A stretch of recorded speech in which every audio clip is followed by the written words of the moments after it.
Baseboards throughout the whole unit, 4 inch and a quarter. White painted shoe molding. Just only paint in the kitchen for now. No baseboards, no quarter rounds in the kitchen. Just painting it. Painting the whole unit. Sanding and finishing off the mud work that they did. Are we painting these spindles too? Which is this? And the risers? Yes. Okay. Did you say no baseboard in here? Yeah, because the cabinets go in first. Yeah. So post, handrail, spindles, risers, and treads. We'll wait to see if we're painting or staining them.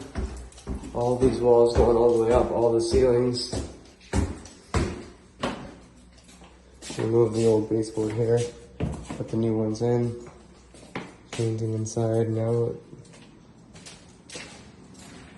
All this is going to be painted. All new baseboards, all shoe molding.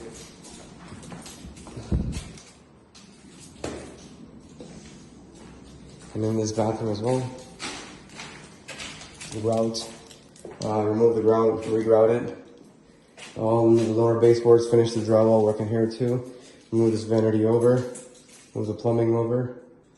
And then closets are all flat white.